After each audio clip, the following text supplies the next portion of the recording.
Good evening. Welcome to the City of Troy October 16th Zoning Board of Appeals meeting.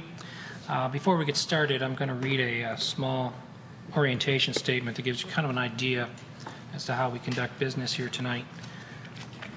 The board will hear items in the order that they appear on the agenda. If you don't have a copy of the agenda, there are hard copies outside the door.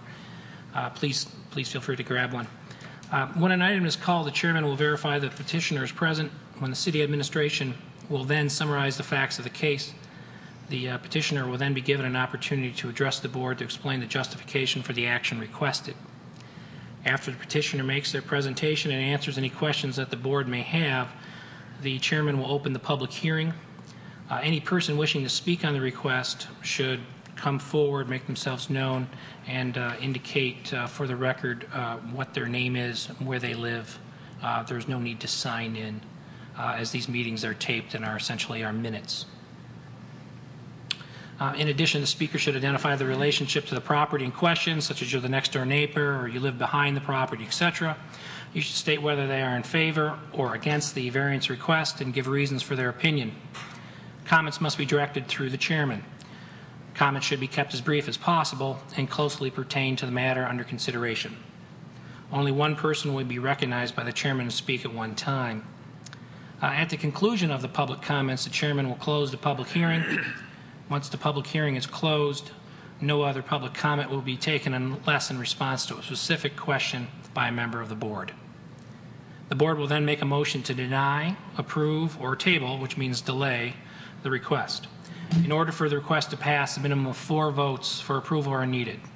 If the request is not granted, the applicant has a right to appeal the board's decision to the Oakland County Circuit Court.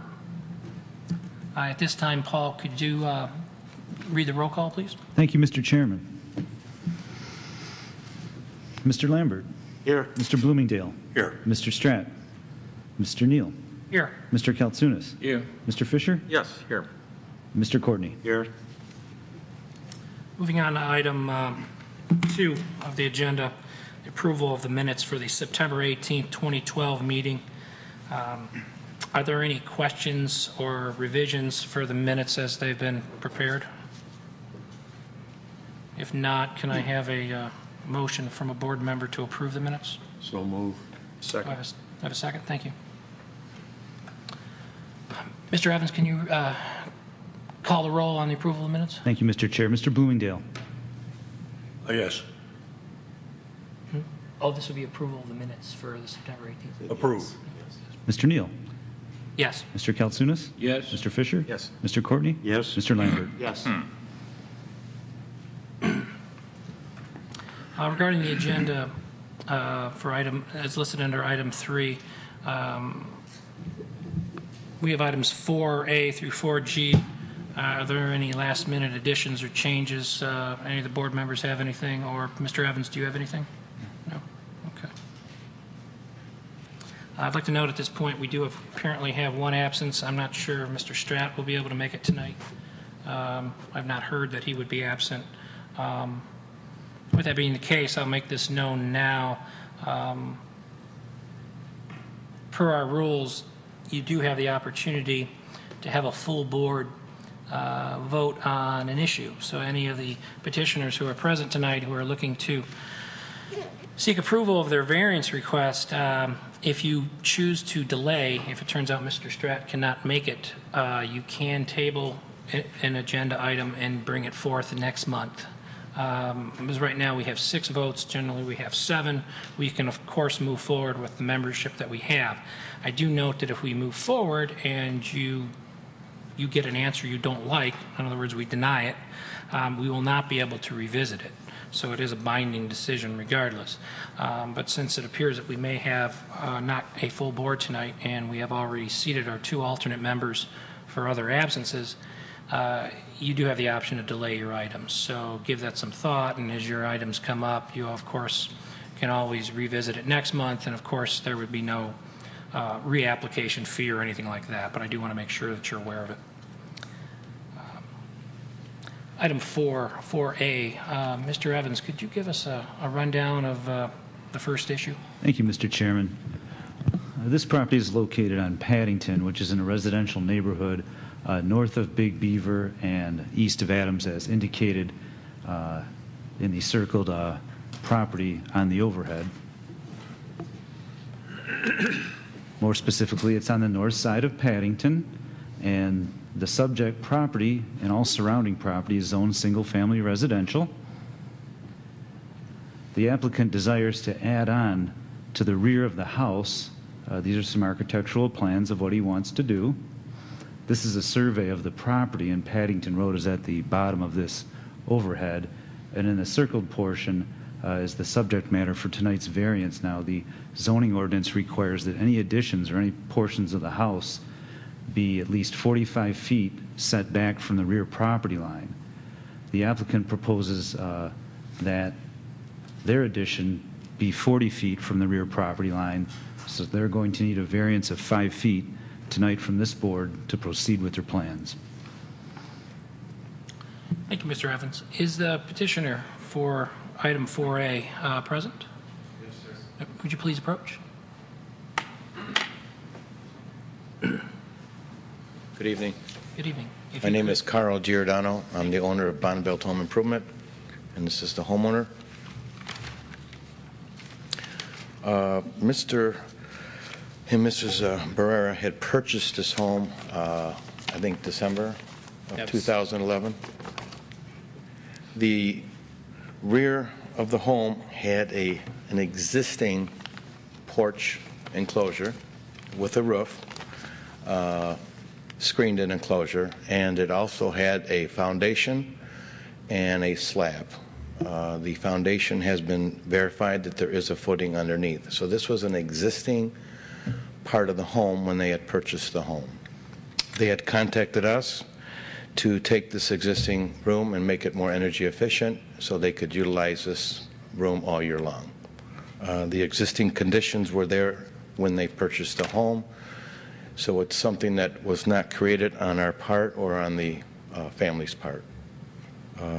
We have been working with the zoning officials, and they've been very knowledgeable for us, and we've tried to do everything that they ask. And I think you had received a couple letters from a couple of neighbors that we had brought to the board.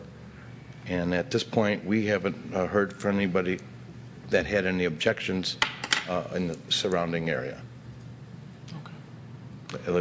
I don't know of any. Right. Yeah, we are in receipt of the two letters that you delivered, and we are also in receipt of one additional email correspondence.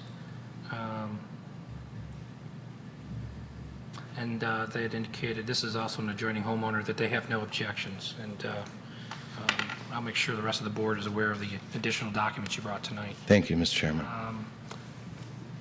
Before we go ahead with any of our additional questions we might have for you, one item I'd like to ask is that the old structure, was it an enclosed structure in which, you're talking about building a structure in which you'll be able to heat partially? The existing room that's there was basically like a screen porch, has a roof, and it's not energy efficient. So Right. the new room that would be built on the existing slab and foundation basically will be energy efficient and have a sleeper floor. Heat will run around from the existing ductwork, new walls. It'll go basically with a new roof. Just basically a beautiful family room when it's done. Sure. And it will open up the back of the house from their existing living room. Okay.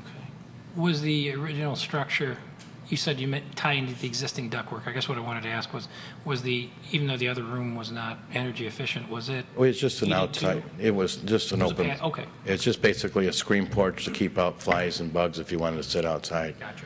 Okay, thank you. Are there any questions from the board? Mr. Courtney? I have a question for staff, actually.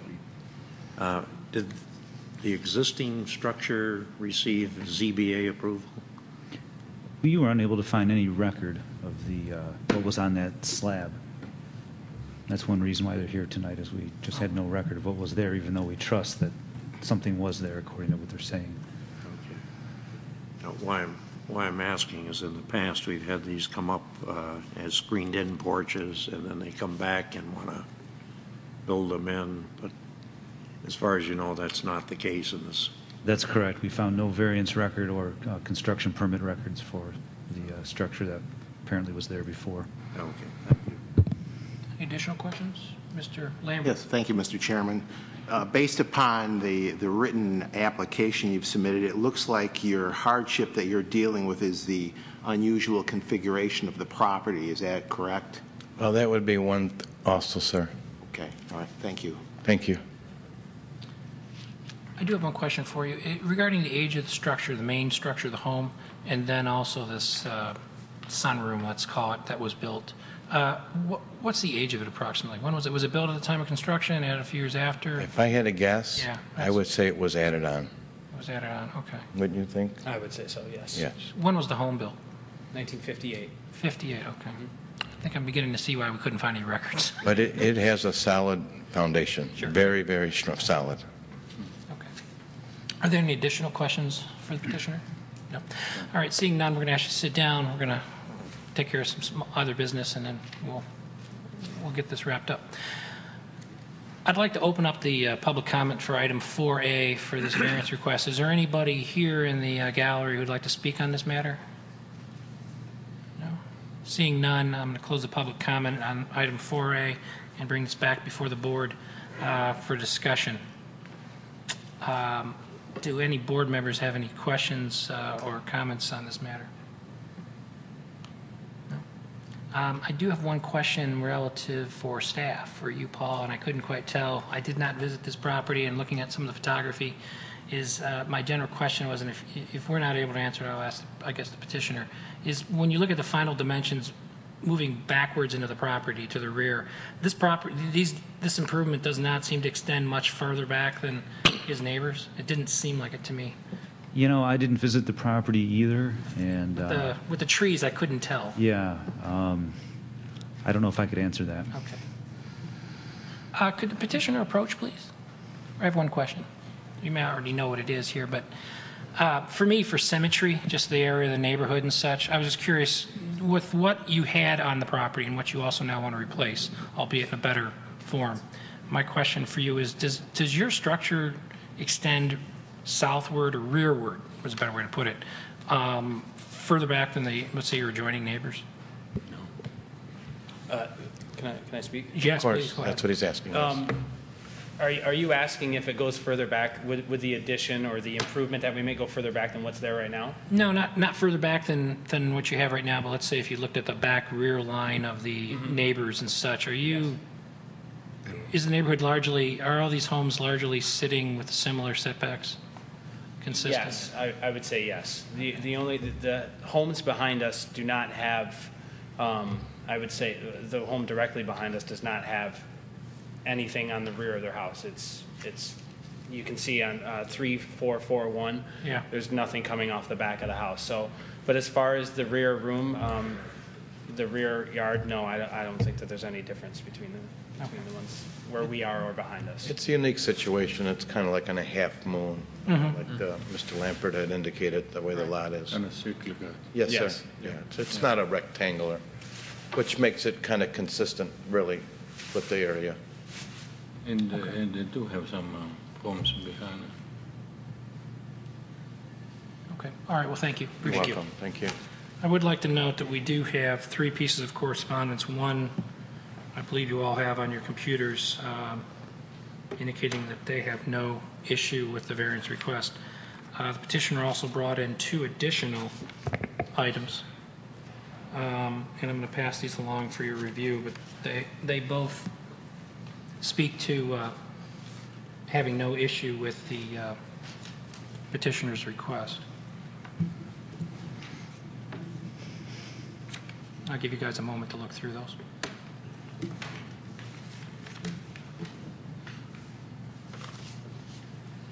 Mr. Chairman? Yes. I'll give the other board members the opportunity to look at the correspondence, but I would move that we approve the variance based upon the unusual configuration of the property. Essentially, the rear property line is in a slant, which makes conformance with the zoning ordinance very difficult, and also the fact the adjoining neighbors have no objection to the variance. Second. Second. Thank you, Mr. Lambert. And, okay. Thank you for the second. Yes.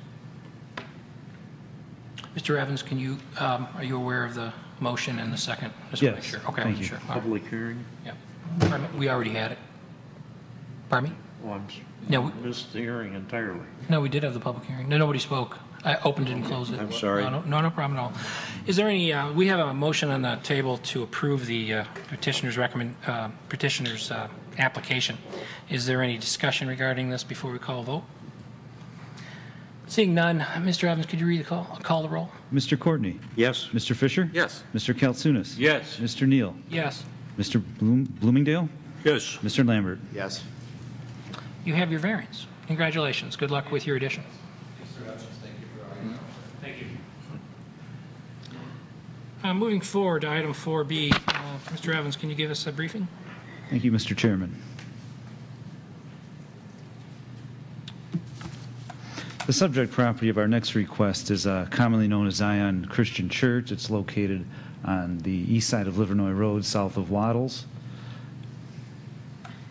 The subject property indicated on the aerial is zoned single-family residential, as is all surrounding property, except the property immediately to the north, which is Walsh College Zone Community Facilities.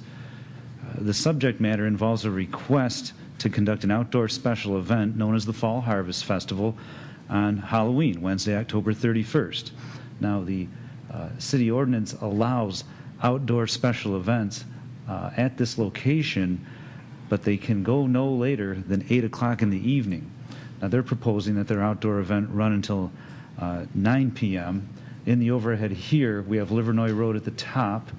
We have the north building to the right and the south building to the left. And in their parking lot area are the outdoor events, such as a petting zoo and a tent and some other bouncy house and other types of outdoor events. Last year, they requested a similar variance and were granted one for this event at this time last year, and so they're here requesting one again this year. Thank you, Mr. Evans. Is the petitioner or his representatives present? Please come forward. Mr. Chairman, could I ask a quick question of staff before? Is this similar to a request that was made last year for a similar event? It Mr. appears to Evans? be very similar, and perhaps the applicant can confirm Okay, as well. great. Thank you. Evening, sir.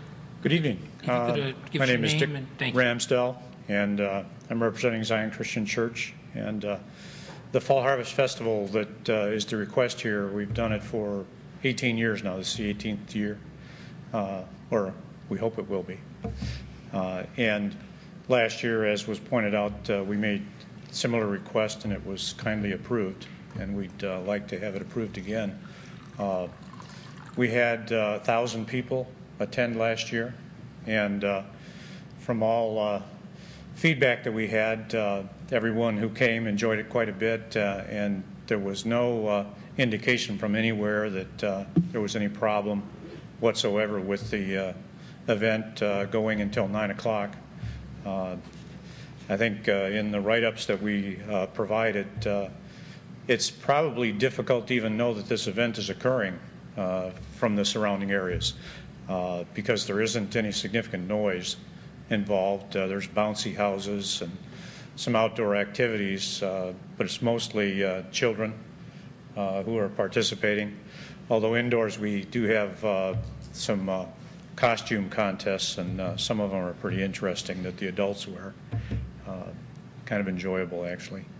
And so we would request that on the basis that if we can't run it until 9 o'clock, it would be particularly difficult for a large number of people to come because most people don't really get home until 6:30 or 7 these days from the office even. And to come between that time and 8 o'clock would be almost impossible. So we request that it be extended till 9. Thank you, sir. A couple of quick questions from me. You had said you've now done this for the past 18 years, and I assume going forward you intend to probably have the same event. We anticipate continuing to do it each year, yes. Okay. And as a point of reference, your organization, your church lends its land and sponsors the annual Troy Days Festival also? Yes, correct. Okay. Correct. Okay.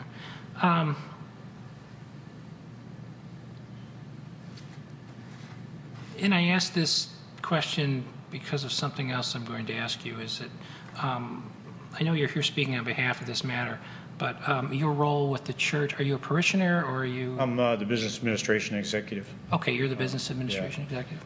Okay, good. The question I would have for you, and I don't know if the board would take this action, but I'm just going to ask it, is for something you consider, and considering your position, you can speak to it, I believe, is would you be looking to, if you're looking to continue this event on for the next few years, similar timing and stuff, do you have interest in having your application maybe be a multi-year variance? We certainly would, yes. We noted you were kind enough on the Troy Family Days to extend that for 3 years, and that would certainly be appreciated in this kind of a circumstance too, because we do intend to do it. Well, I have to check with staff on a procedural issue, and I know we've done that in the past, and that's what my recollection was. And I don't believe your application asked for more than a 1-year variance, and I'll have to check to see if we can actually amend something during the middle of the meeting and consider it. But that is something I wanted to bring to your attention. Okay. That was it for any questions I have. Now, regarding board, are there any questions, Mr. Courtney? Yes. Are there any changes from last year to this year on the outside events? I do not believe so. The bouncy houses are exactly the same. We had a petting zoo and the tent, so it's the same on the outside. Okay. Any additional questions? No? Do you have a question? No, I'm very familiar with the area because I was involved with the Troy Days. Okay, thank you. So it's very nice facility, and they're doing a good job. And they have the track record, and I think 3 years will be fine. A question for staff. Procedurally, even though his application was for a 1-year activity, and we have different organizations that sometimes come in and do repeat events, can we work with the petitioner at this time to amend their application if that's a direction they wanted to go and they weren't aware of it? Well, unfortunately, not at this time. That's what I thought. And the main reason for that is because the public advertisements and the public hearing notices that went out did not specify that. But that can be done, for example, next year if you wish to continue. Okay. I knew there was something. I just wanted to check. Yeah, if it's requested, we can certainly advertise it that way. Okay. One other final question is, do you know what your setup and takedown timing is? Is it that occur the day before, day after? Setup and takedown? Yeah. Is it the setup on the tent will be the day before. Okay. All of the other things will be set up on the same day. Oh, okay. So it's a very tight window of activity. Okay. During the day, because it's an evening event, and on that day the rest of the things will come in. Okay. All right. Well, thank you very much. Okay. I'd like to open the public hearing on this particular item. Is there anyone in the gallery who would like to speak on this matter? Seeing nobody, I'm going to close the public hearing and bring it back for the board for discussion. Does any of the board members have any comments or would like to request a motion?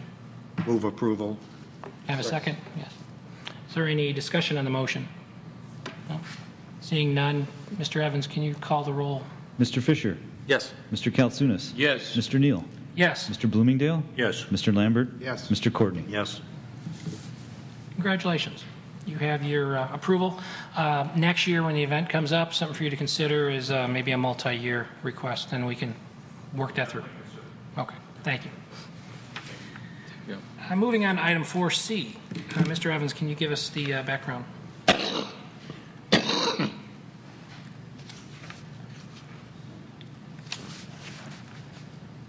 Yes, the subject matter for our next item is addition to a single-family residence on Rochester Road, specifically on the west side of Rochester, north of Square Lake Road. The property and all surrounding property is zoned single-family residential. The house is grandfathered in that it is closer to the front property line than what is currently allowed. What they want to do is in the overhead here, the area of the red rectangle, they want to extend the front of the house by, I believe it's 3 or 4 feet, and put a roof over it. At the bottom here is an architectural rendering of what they want to do. At the top are the dimensions of how far they want to come out. This is a survey of the property with Rochester Road on the right, and the zoning ordinance requires that any new additions to this house be set back at least 40 feet from the front property line. With the addition, as proposed, the new setback will be just over 24 feet, so they need just under a 16-foot variance to the front setback to proceed with their plans as requested here tonight. Thank you, Mr. Evans. Is the petitioner and their representatives here? Please come forward. Good evening. If you could just state your name for the record, and then feel free to Yes, give us your input. my name is Silvana Inick. This is my husband Zoran. And we had purchased the house back in 2010 and wanted to make an addition in the front. Basically just bump out the window a little bit because currently, I don't know if anybody has gone out there to take a look at the property, but we wanted to change the box window because it currently is a box, doesn't have any footings underneath, as you can see. We have some kind of critter that's burrowing underneath the window, and we do. I don't know what it is, but we have the little porch. As you can see, the guy who lived there before, it's broken down, and all he did was put a plywood over it. He fell, from what I understood, so he added on that little railing to make it look, I guess, a little bit appropriate. The siding underneath the window is falling apart. I don't know if you can really see it, but it is underneath. And there's no good insulation, so that when you're inside the house, sitting in the living room, there's like so much air coming in, and it's not efficient whatsoever. We have two little kids, 4 and 3, and the window is basically at the level of the floor. So just one little nudge of the couch or a ball being thrown, that window can shatter, and it's not tempered glass. So we would like to change all that. And then, of course, with the roof being said, we just want a little bit of coverage, overprotection coverage, when we walk into the house from elements such as snow, rain, and whatnot. Basically, it's not going to take away from the whole structure. Everything will be done nice and neat. And we just want a nice, clean environment right around that area. And if we do get a variance, we wanted to do everything all at once, in reference to the patio or the little porch, the roof and the windows, so that we can keep clutter away and get everything done nice and neat and don't cause anything in reference to our neighbors and whatnot. And that's basically it. And it's built in 1954, so obviously nothing has really been done to this property. So when we got in, we have to clean a lot. So. Thank you for the information. That's all. Thank you. Thank you for the information. Are there any questions for the applicants while they're up here from the board? Seeing none, sorry, Mr. Kaltunis? No, I don't. I have a question for Mr. Evans. What's going to happen to the, let's say, by expanding the torso of the Rochester Road in the future? Let's say if they want to widen the road. What kind of effect is going to have with that expansion? Well, what I can tell you is it does appear that the existing property line is very close or perhaps identical to the future right-of-way for Rochester Road. So if the road is expanded, they're not going to go any further or closer to the house than the right-of-way unless they do additional right-of-way acquisition. And I don't know if they're going to do any of that in the future. Thank you. Are there any additional questions for the applicants? Mr. Lambert. So, Mr. Evans, and maybe you aren't able to answer this question, if the house was built in 1954, that right-of-way probably did not exist out that far, did it? Well, I would say it's possible. Think so? Okay. Okay. Thank you. And your increase in dimensions is 3 feet? 4 feet and 3 inches. 4 And feet. it's, the way the porch is, if you can go back to that one picture, the way the porch is, we're basically wanting to, when we bump out that window, align it towards the porch right now. Just make it an even alignment, not going any way further towards Rochester. It's not going to cause anything, I don't think it's going to cause any conflict because we're just staying within that perimeter, that line. And the roof over it is just covering that whole entire section. To make all even and solid. Right, it's an architectural feature, and Right, what's and your average obviously- footprint, if I can answer, put a question out that Yeah. straight for you to answer, is that the footprint that's already existing, meaning the dimensions of where the porch comes out, you're not looking to move beyond anyway. I don't believe so, no. We definitely want to do the concrete over the patio. That patio is going to be destroyed because, as you can see, it's completely broken down, and it's a hazard for anybody, as I've mentioned in the papers before, that a pizza guy ordering pizza can, trip and cause even more damage, just not to the city, but to us probably. And it's dangerous for our kids. You're coming out of the house, and it's a hazard. So we just want to keep everything within that line, We need to perimeter, We need to not change going that, further. and we need to change window. So we have to change both things. So we want to do the same in the same time, both things together. Oh, I understand. The last little question I have for you just speaks to a little bit more of, if you could express something relative, a little bit more to the hardship of your issue, is what would prevent you from changing the window, perhaps changing the roof line slightly, but keeping your dimensions the same as it is without bringing it forward? Is there anything internal to the house that's driving this issue? Only because the box itself is hazardous. It's not completely insulated. Nothing is done properly, and the window itself is just, it's in bad condition. It was built in '54, and I don't think anything was ever changed to it. Anybody touch anything from that time? Nothing. So we want to make nice and even. A cleaner look to the house, hopefully. Okay. Yeah, I don't think some of your items that you're requesting really speak to a certain type of hardship, but I think we can, we'll bring it back and discuss it and work with you. So at the moment, if you could sit back down, and then we're going to bring this issue back for discussion. Sure. That would be great. Thank you. Thank you. For public hearing purposes, for item 4C, is there anyone in the gallery who would like to speak on this matter?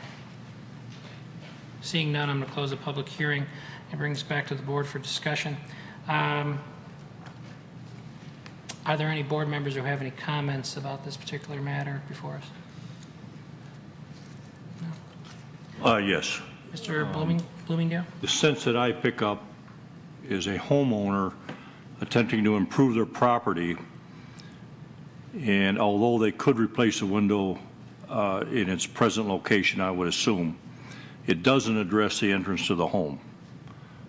So I see that as being the hardship.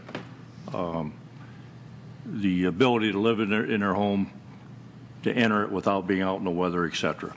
And I would move to that we approve this request. I second it. Mr. Galton.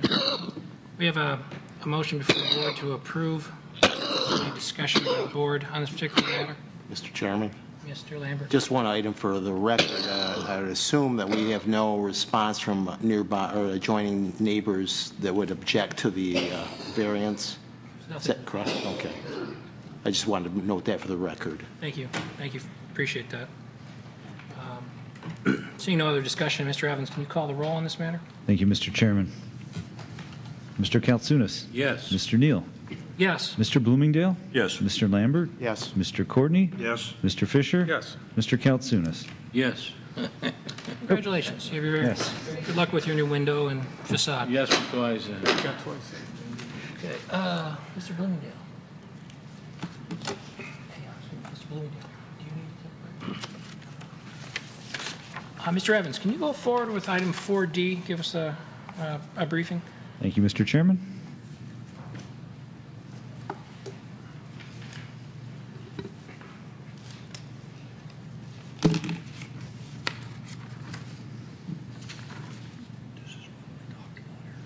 Item 4D involves the property at 700 Stevenson, which is on the east side of Stevenson, north of 14 Mile. The subject property is zoned research office. The property to the south is zoned office. And across Stevenson is zoned industrial business.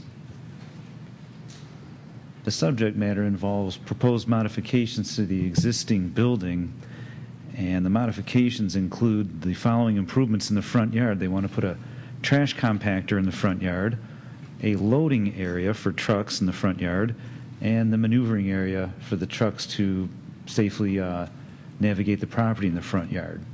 Those 3 items are not permitted in the front yard, and in order to proceed with the property improvements, they need a variance from you tonight. We should note that the board granted 2 similar variances on this property, one in January of this year, and then a modified version of that in March of this year, and they've modified it a little bit again, and so that's why they're back here. Thank you. Mr. Barty, could you come forward? Is that who's here tonight? Yep.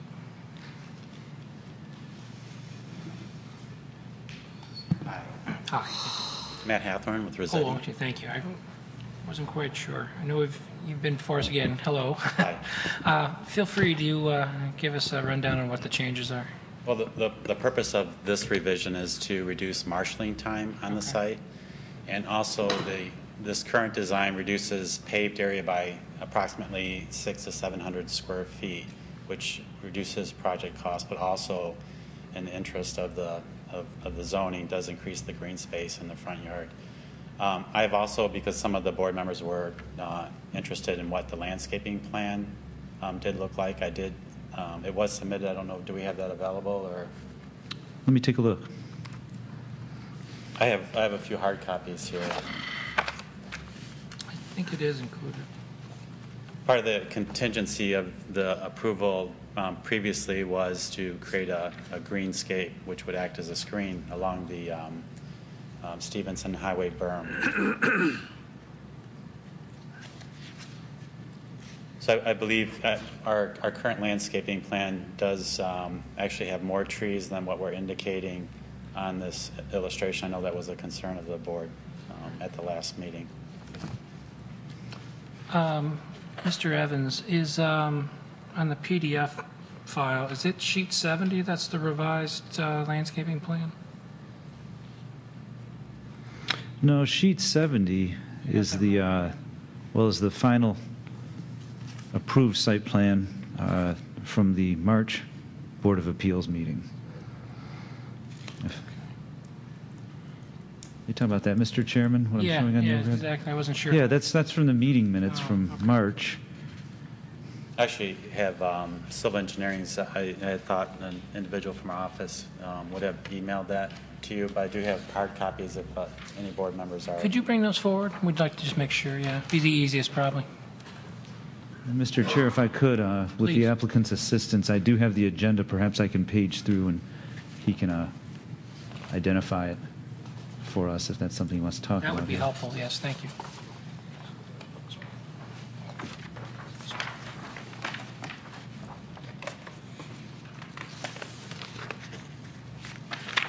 I'm sorry Mr. Stratt could not be here tonight, but I know that he had definite interest in the landscaping plan, but I do appreciate, and want to note for the record, we do appreciate you putting this together and also bringing this to our attention. Thank you. Are there any questions for the applicant while they are? Yes, Mr. Courtney. What exactly are the changes from the last approval to this one? If we could go back to The landscaping, but what else? The berm, the cutout in the berm. Previously, we had a cutout in the berm to allow trucks to marshal on that front yard. We've decided to eliminate the cut, which added approximately 200 or 2,000 square feet of green space. The trucks, instead of marshaling in that area, which was tight to begin with, they will be marshaling from the side yard of the building and backing up to the building. So they will be, when unloading, they'll be parallel to Stevenson rather than perpendicular. So Okay, the loading dock then is the south side of the building? it is the loading. Previously, the truck pit was extended to the southwest corner of the building. That's been eliminated. The employees will use crate or manual lifts to unload the trucks and bring them in there. So the truck pit has been reduced to simply where the screen trash compactor is located. So there won't be a truck pit visible And this, where you see 750 square feet in the southwest corner, Right. was previously landscaping, and that has been removed from the current design to allow the trucks to back in north-south as opposed to east-west into the building. That's actually been taken up by the new landscaping where the truck The cut was, correct. cut was. Okay. One question I would have for you is when you remove the 750 square feet and you're going to have the landscaping and you have the trucks back in along a north-south axis, Correct. and you're going to use conveying equipment to move the items that's portable.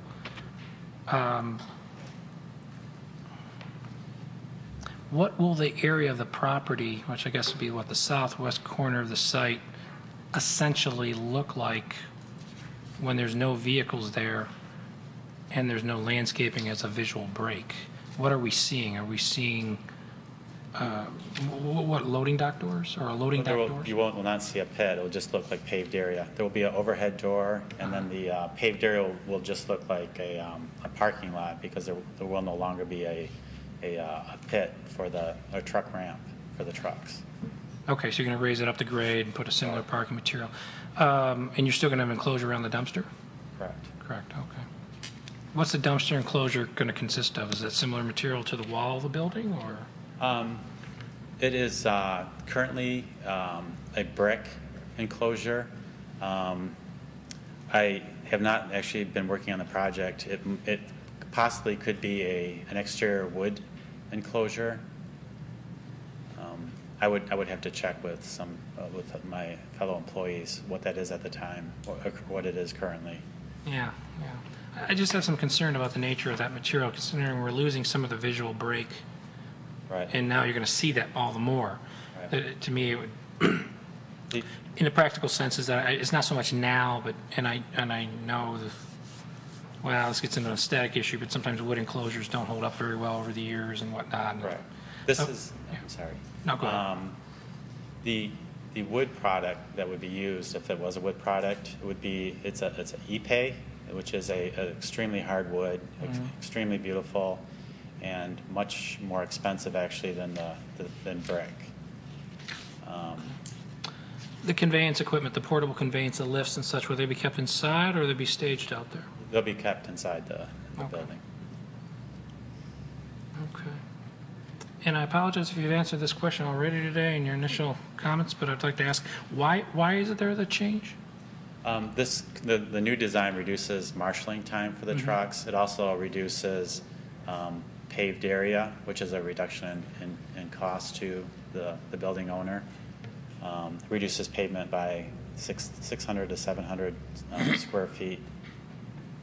It also allows the trucks to come in and back up with essentially 2 turns, as opposed to the previous design, which was very difficult for the trucks.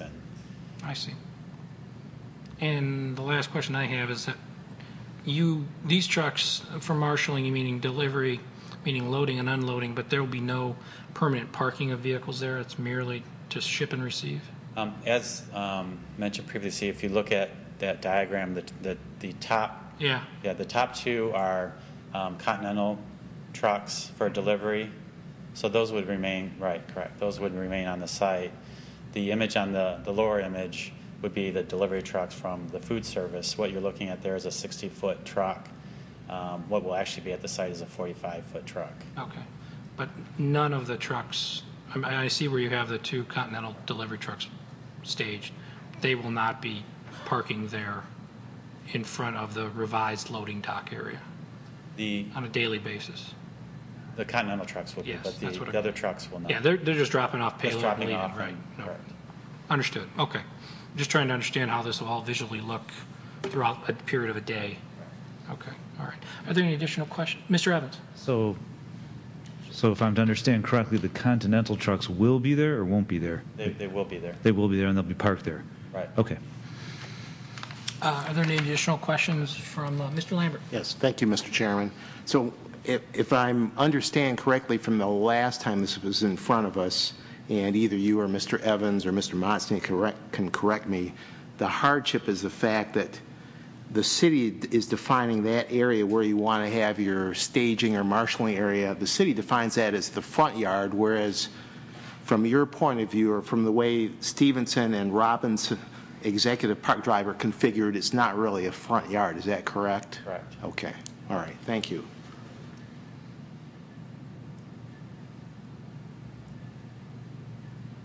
One last question for you. I apologize. Again, to me, I'm just trying to visualize it because I know you may not have a time to do an architectural rendering of a street view of the site. But the loading dock, they will not be equipped with the fabric enclosures and whatnot, but you're not going to be bringing trucks right in against it. Right. It's just going to be a metal folding overhead door and whatnot. Okay. I just going to make sure because those things are never attractive, and without the visual break, it's just there. Okay. Mr. Courtney. Yes, I'm still foggy on the trucks, your trucks that stay there on site. Are they going to be screened from Stevenson? There is a 6-foot berm along Stevenson, but an actual physical man-made screen, no, there wouldn't be a garage per se. They would be parked in the north end of that parking structure in the corner of that berm. Okay, that's going to be the same as it was before. Screened. Correct. Yes. Screened by the natural. In fact, it'll be more intensive screening. Right. Okay. Thank you. Any additional questions for the applicant? No? Thank you for coming. We'll have to sit down for a moment. Regarding the public comment period for item 4D, is there anyone in the gallery who would like to speak on this issue? Seeing none, I'm going to close the public comment section for item 4D and bring it back before the board for consideration. Mr. Evans, you have a question? And I'd just like to point out to everyone here that we did receive one email from business owner at 600 Stevenson that registers their approval of this variance. Thank you. Yep, we have that. Bring it back before the board. Is there any board members with any questions or comments on this matter? No. I'm sorry. I should have asked this before. One question for you. It's just procedural for us and less of a headache for you. Do you feel at this point this is essentially your final evolution of this design? Yes. Okay, because if not, we could table it and I apologize. No, I understand. But every time you come back, you got to fill out an application and everything. Right. So, and I know you had to move the electrical panel once and all that configuration in there. So, okay, I just want to make sure because if not, I was going to offer you the option. Yeah, we're pretty sure this okay. Is fine. Thank you. All right. I wanted to find out if anybody here before the board is willing to step forward and make a motion to approve or deny this particular issue, or do they have any other questions that they would like to? Based on the information provided, I'd like to make a motion to approve. Thank you. Is there a second for the motion? Second. Thank you, Mr. Lambert. Now we have the motion before us to approve. Is there any discussion from the board on the matter? Seeing none, Mr. Evans, could you call the roll? Mr. Neal? Yes. Mr. Bloomingdale? Yes. Mr. Lambert? Yes. Mr. Courtney? Yes. Mr. Fisher? Yes. Mr. Kaltsunas? Yes. Congratulations. Good luck with your project. Moving on to item 4E, Mr. Evans, could you give us a briefing, please?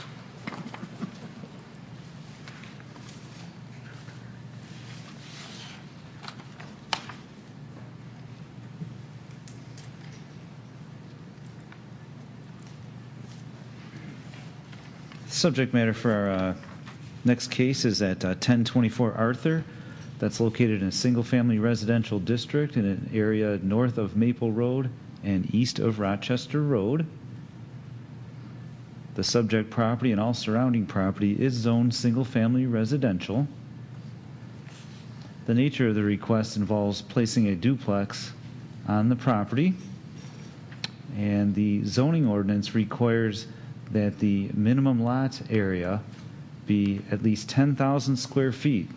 The subject property is 9,920 square feet, so in order to place that duplex on the property, the applicant needs an 80 square foot a variance to the required 10,000 square foot minimum lot area. Thank you. Is the applicant here? Would you please come forward?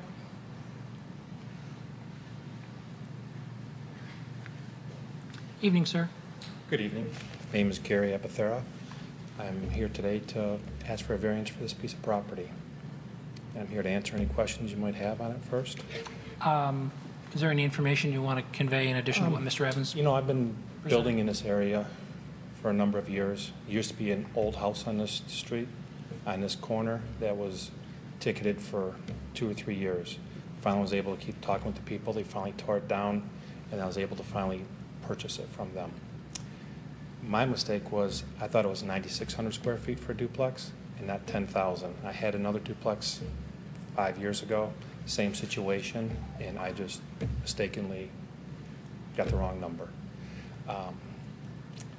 It's a corner unit. There's other duplexes in the area, and I think it'd be a huge improvement for the area. Thank you. Are there any questions for the applicant? Mr. Courtney? Why not a single-family house? I build single-family homes, and I also build duplexes. This area being zoned for duplexes, a lot of people don't like to build new houses in that area. No. There are a few new ones being built. I built 1 or 2 on 60-foot lots that could not be at all a chance for a duplex. But this area has been zoned duplex for 50 years. And But are there, west of Lydia, are there any duplexes?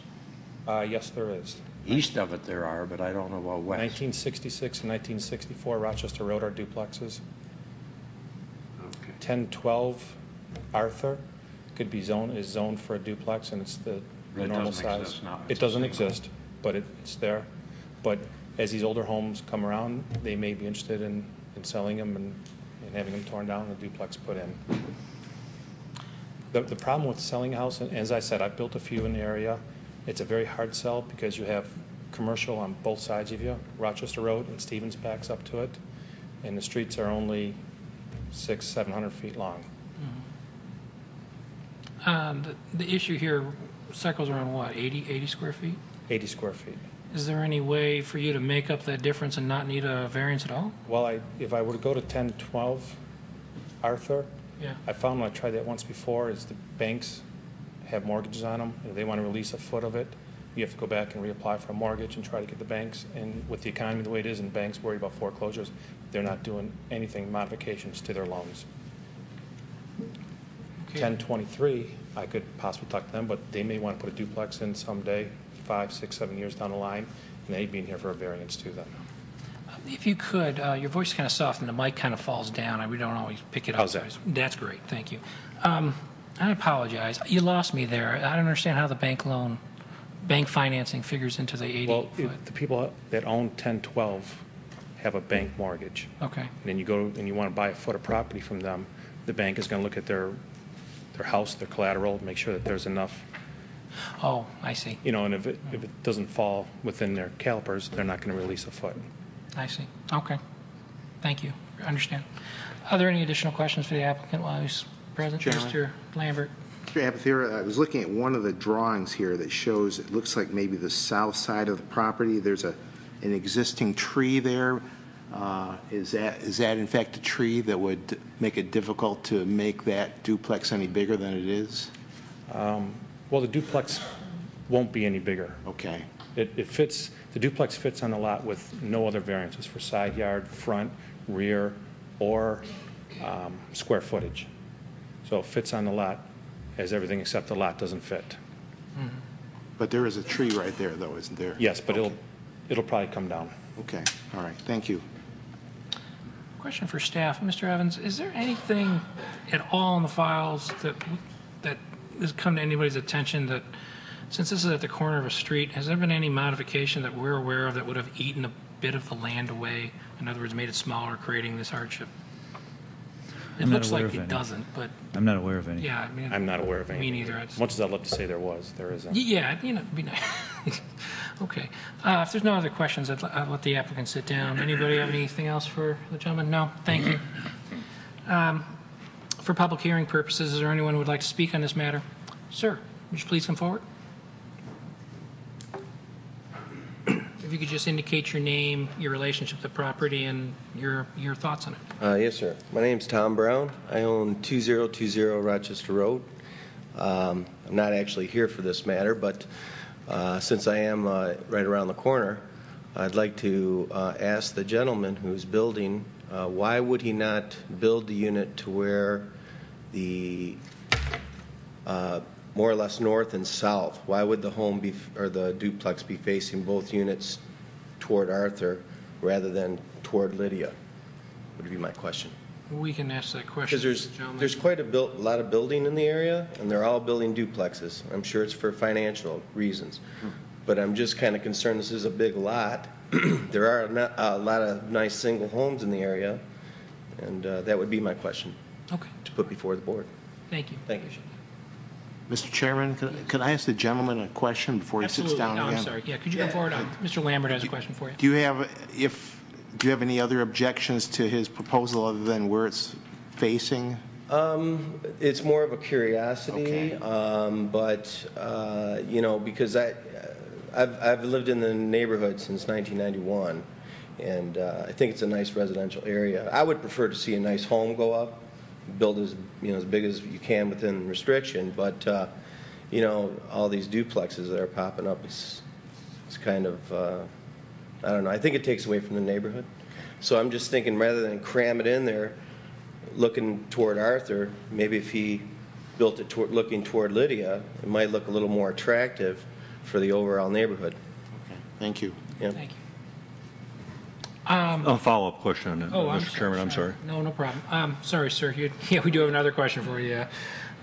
You're a popular man tonight. Oh, well, Mr. Bloomingdale has a question. Yes, for sir. you. We have a letter saying that there's approximately 20 duplexes in this general neighborhood right now. Do you know what percentage that is to the number of homes, single-dwelling homes? A guess? I could do some research and get the answer. I would probably say it's, if I had to guess, I'd probably maybe say 7 to 8%. But the more single homes that come down, the more of these duplexes are popping up. And I'm just curious if Mr. Albatheria, is that correct, sir? Did you buy the Rochester Road property just north of mine? Excuse me for a minute. Just because we Oh, got I have to stand? Yeah. you do. Okay. And we'll get you that information, but it's just. Well, I'm just curious because I'll be back. Okay. Understand. Yeah.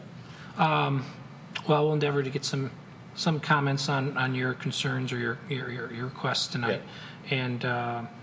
And you'll hear it as the meeting progresses, but I appreciate you stepping forward. Yes, sir. Thank I you. appreciate being heard. Thank you. No problem. Could the applicant come forward for a minute? And Paul, Mr. Evans, I have a question for you.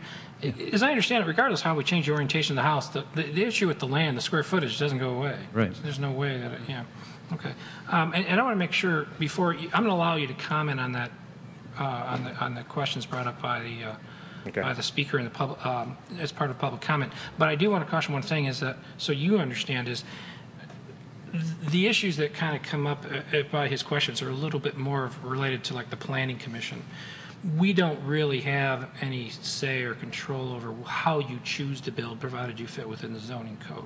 So we're not here to bless your design, whether you have it face the east, north, or et cetera. The deficiency in square footage is something that we have to discuss. But I mentioned that to you, and I want to give you a moment if you want to provide any information, because he is a neighbor, essentially. Yes. So, no matter which way you orientate the house, it's going to need a variance because the lot, regardless, won't be large enough. If you try turning the other way, you start losing your front yard, backyard situation. And then if you turn the driveways to face Lydia right now is not you would need to be a 25-foot setback on Lydia then, because it would be considered a front-facing yard instead of a side-facing yard. So the only way you can have the duplex face with a 25-foot setback would be off of Arthur. And Lydia is considered a cut-through street. And you notice none of the driveways except 1023 there use it as a front or a mailing address. All the addresses come off of the front. So if I turned it into Lydia, made a mailing address onto Lydia, you have to be a 25-foot setback from there, and then you start losing your front yard, backyards on an 80-foot lot. I could build a 10-foot wide unit. and then you need another variance. I need another variance and probably 3 or 4 variances for that. As far as the duplexes that are going up in there, I built one 4 years ago, and I think I built a very high-quality duplex that's energy efficient. People move in them, and they have everything brand new. We put granite kitchens in them. We have high-efficiency furnaces, hot water tanks. We put low-E windows in them, well-insulated, attached garages, garage door openers in them. Right, And so you build a good product. we build a good product. And I'm trying to get people to come into the city. They rent from me, and then they might buy one of my houses I build. I've got a project behind Athens right now. I've got one up on South Boulevard. And I get people to come into the city. They like it here for a couple of years. Their kids start to school, and they realize they want to stay in the city. They love our schools. We've got, top 3 schools in the state here. So if I can bring 2 families into a duplex, they stay for 2-3 years, then they come to me and want me to build them a house. We just generated more sales in the city. And it just helps everybody, everywhere along the lines. Thank you, sir. All right. Since the applicant's up here, is there any other questions from anyone before I let him sit down, Mr. Courtney? You did. Seems like almost every building you're building, you're in this area, you're in for a variance. Well, and I for one think it's time you looked at some single family or buying more land or something before you build more, get more variances. To answer that question is the other variance I was in for is because the Planning Commission changed the zoning. And Mr. Stratt, I wish he was here today, could talk as they're moving the zoning back into single-family homes. That was what I was in here for last time. As far as the duplexes, they zoned that whole triangle duplex years ago, but they didn't figure the lots to be 10,000 square feet. They're 95, 97, 9,900 square feet. And 25 years ago, they built duplexes, and they never came for a variance. Nobody ever said you needed one. So now all of a sudden, we're coming in for variances to follow the law. But you can look at a lot of these other duplexes, all on 80-foot lots, never had a variance. They just went in the building department, said we want to build a duplex, got the permit, and away they went. Yeah, understood.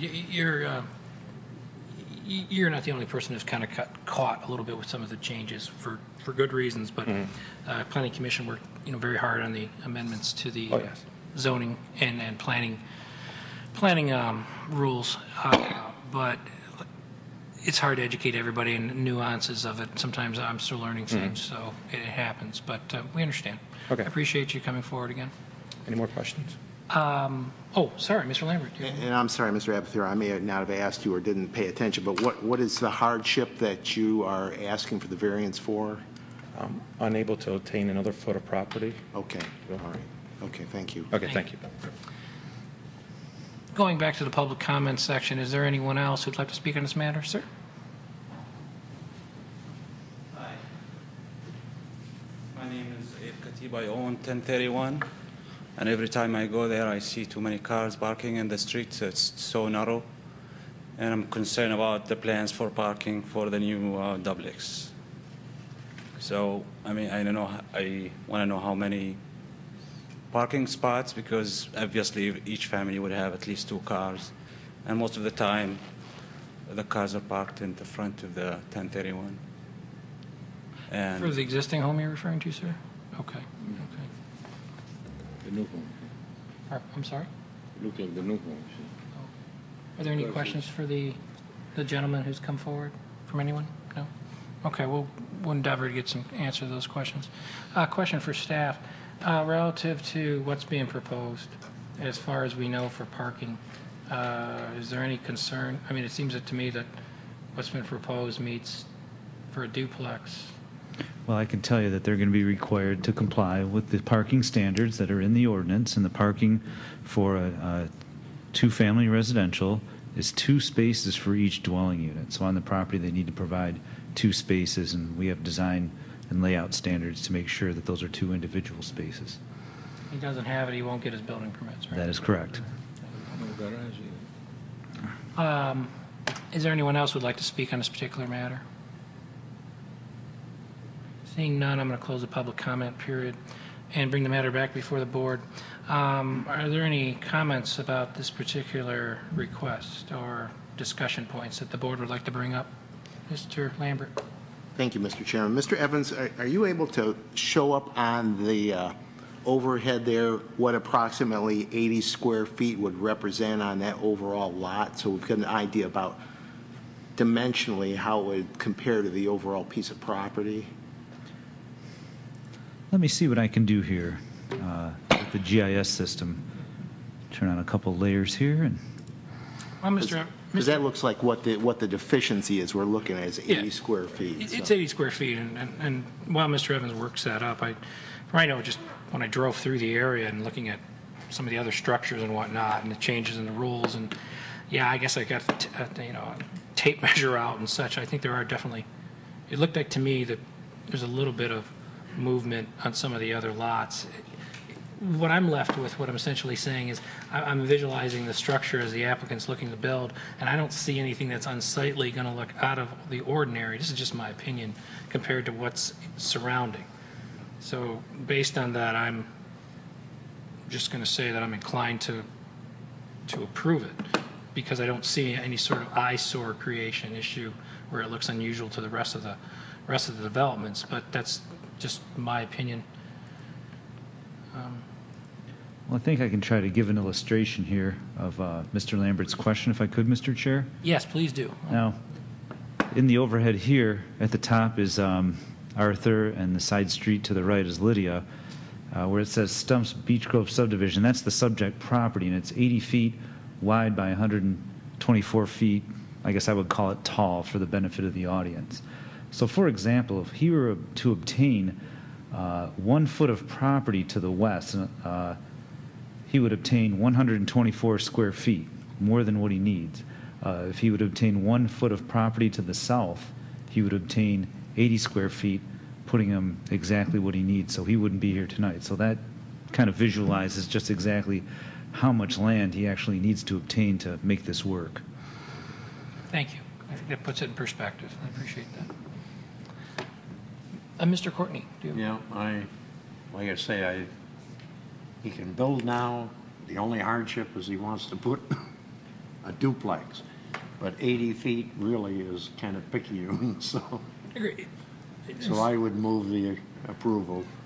Are you making a motion, sir? Yes. Okay. Do we have a second? Okay, thank you. Is there any discussion regarding the motion to approve as proposed? Mr. Chairman, the only discussion, and I understand the concern some of the neighbors have about putting a duplex into the neighborhood, but what I look at is, number one, that it is zoned for duplexes, so that is part of the zoning classification. The other is that, as we've seen in Detroit, leaving a piece of property vacant is not exactly conducive to the environment of the neighborhood. It'd be better to have a nice duplex on that piece of property that may be deficient by 80 square feet, but it's still going to be a better addition to the neighborhood than a vacant piece of property. Thank you, Mr. Lambert. Is there any additional comments? None? Mr. Evans, could you call the roll on this particular motion to approve? Mr. Bloomingdale? Yes. Mr. Lambert? Yes. Mr. Courtney? Yes. Mr. Fisher? Yes. Mr. Kaltsunis? Yes. Mr. Neal? Yes. Congratulations, you have your variance. Good luck with the rest of the planning and permit approval and construction, sir. Item 4F. Mr. Evans, could you give us a briefing, please?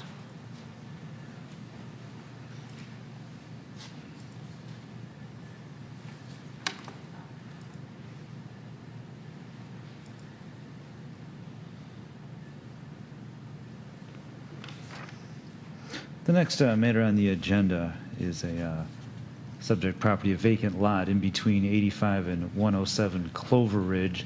This property is located in a single-family residential district, which is west of Livernois and north of West Maple. The subject property and all surrounding properties are zoned single and two-family residential. The applicant proposes to place a new house on the vacant lot, and the variance request tonight involves the side yard setbacks. Now, the zoning ordinance requires that at least one side yard setback be at least 10 feet, and both combined side yard setbacks be at least 20 feet. Now, the applicant is proposing a 6-foot side yard setback on one side and a 9.5-foot side yard setback on the other side, for a combined total of 15.5 square foot for both side yards for the setback. We would note that the zoning ordinance changed in April of 2011, and for this property, the old zoning ordinance allowed at least one side yard setback to be as low as 5 feet, and the combined for two could equal a minimum of 15 feet, and the proposed plan would fit under that. I'd also like to advise the board that the planning department has asked the planning commission to consider revising the setback requirements in this neighborhood. Regarding that particular item about the revision, is this the only property that has driven that request, or has this been a recurring issue? I think it's potentially an issue for all properties owned RT. I believe what happened is that one part of the ordinance, the schedule, the chart of regulations that stipulates setbacks, was modified to combine two districts more or less for simplicity. So it appears that there may have been an unintended consequence in adjusting the setbacks for certain types of development in the RT district. So that's why staff went back to the Planning Commission, not only for property in the RT zoning, but actually as a host of zoning ordinance tweaks now that we've been working with the new zoning ordinance for a little over a year and a half. Sure. Refreshing my memory and your recollection, do we have had a similar one like this come up? Let's say, I don't know, I don't recall. There may be someone here who has recollection of that. Mr. Chairman, I think that Mr. Abathir brought before us a similar variance request a few months ago that had the same exact zoning issue that affected, and I'm sure he can address that when he comes up here. Okay, all right, thank you. Mr. Courtney? Yes, do we know who owns the parcel that this was split off from? I'm assuming this is being split off. Right. Do we know? I can tell you what the city records say, if you give me a few minutes. Or perhaps the petitioner can tell us. He may even have more current information than I would. Okay. Because I'm assuming this is, this is part of a bigger lot, and that's what it was supposed to be, and it's being split off so we can make a buck. Okay. Can I have the petitioner come forward again? Good to see you again, sir. Yes, if you could you give us any additional information you'd like us to be aware of on this particular matter?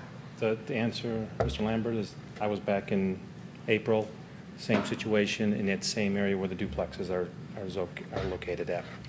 As far as this one here, 85 Clover Ridge is the house that I purchased out of foreclosure, and it doesn't look as big as what you see right there.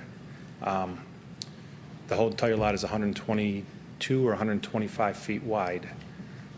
My intentions are to build this house first, then tear down 85 Clover Ridge and build another house there.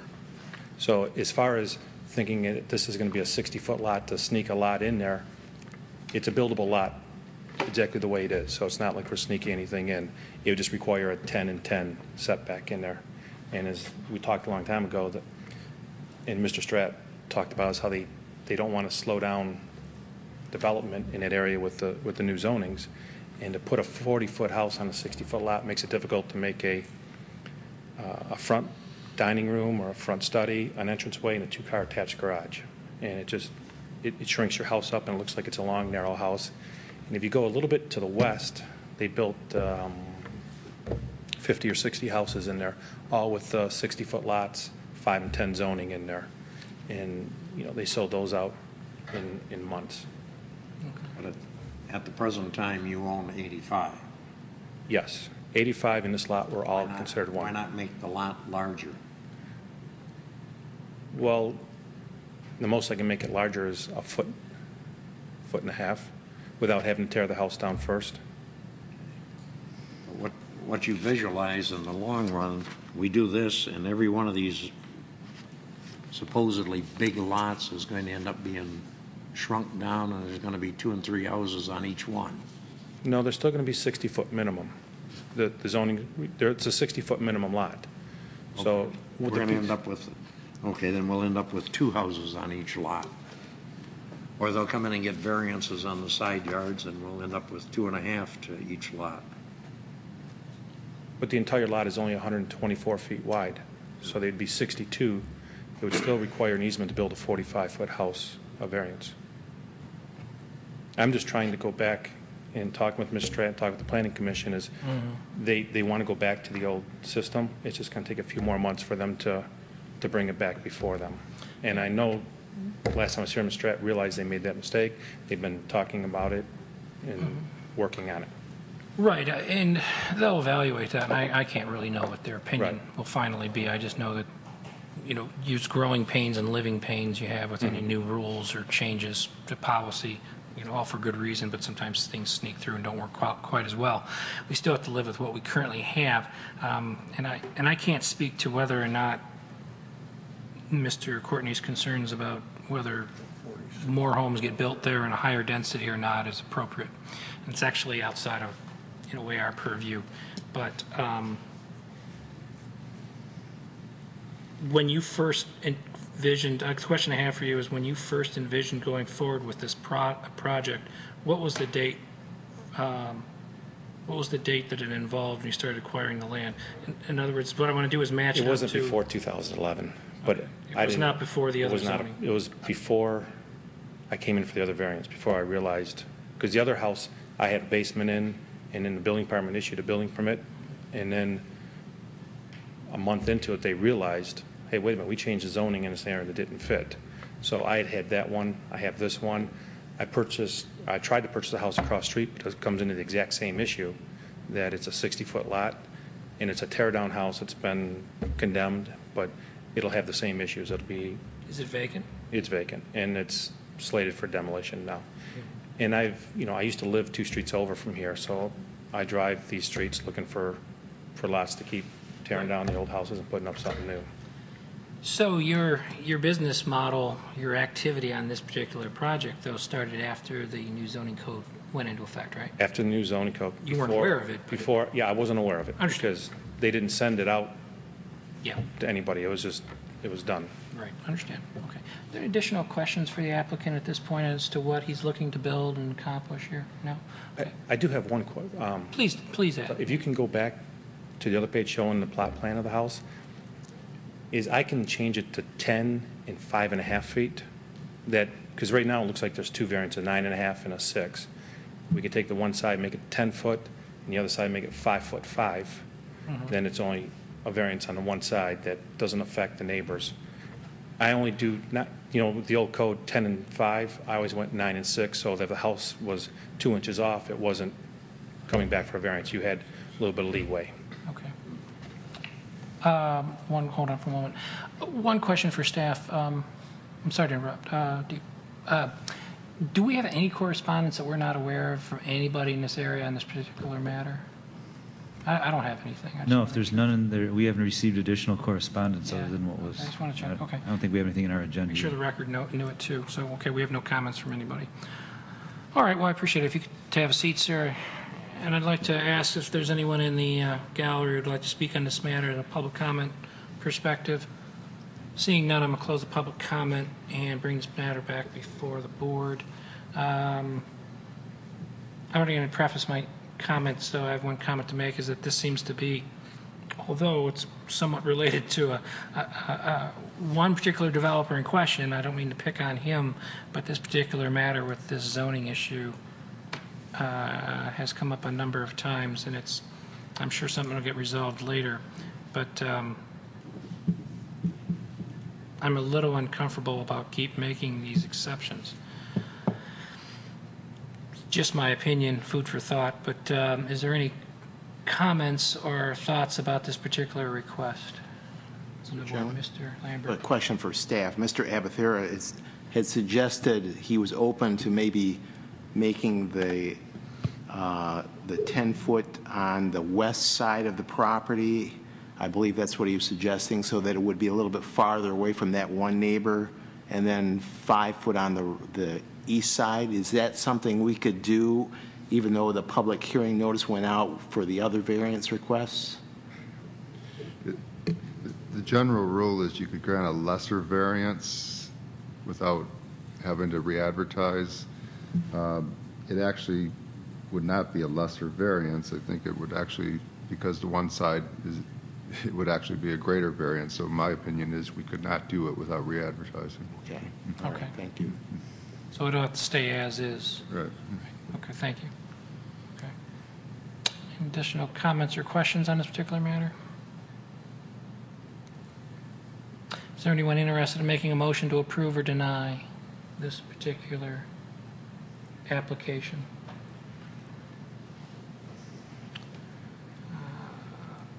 Let's see. Mr. Chairman, just another question for staff. I wanted to make sure the 9.5 foot is going to be on the west side of the property. Is that correct? Yeah, that's what his plan shows, yes. Okay, all right. Well, Mr. Chairman, I'll float this out here. I don't know if there's enough support for it or not, but I would move that we approve the variance request so that the 9.5 setback is on the west side of the property and the 6 foot is on the east side, based upon the fact of the unusual configuration of the property line, of the size of the property, and the fact that there are no neighbors that have objected to the variance request. Thank you, Mr. Lambert. I'll second that motion. Are there any questions or comments for discussion purposes on the motion that's before the board to approve? Mr. Courtney? I still have a question on back on the hearing notice. Does the hearing notice actually specify the 9.6, Yeah. 9 and the 6? Yeah, it says. It doesn't do the 15 or a 10 variance. Well, what it says is the last sentence of the notice says the proposed side yard setbacks are 9.5 feet and 6 feet. Okay. Thank you. Are there any additional questions? Seeing none, Mr. Evans, could you call the question on this motion to approve? Mr. Lambert? Yes. Mr. Courtney? Yes. Mr. Fisher? Yes. Mr. Kaltsunas? Yes. Mr. Neal? No. Mr. Bloomingdale? Yes. You have your variance. Good luck with that project, and bear with us. And also, I'd ask if you, as you go through it with other developments, if you on these inches and foots that keep coming up, to do what you can before you have to come to us. But I appreciate it. Thank you, sir. Thank you. Item 4, 4G. Mr. Evans, could you please give us the briefing on that one? Thank you, Mr. Chairman. This next subject property is located at 1893 Barrett. This neighborhood is zoned industrial business and also Maple Road form-based. The area is located north of West Maple and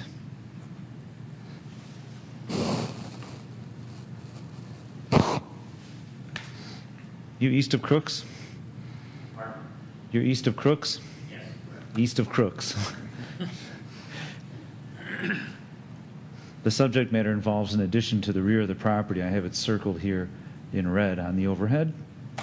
That's a rendering of the proposed building addition and a close-up of the site plan. The cross-hatched area is the part of the building that they want to add to the existing building, which is in darker gray, and we have the property lines in the darker black here.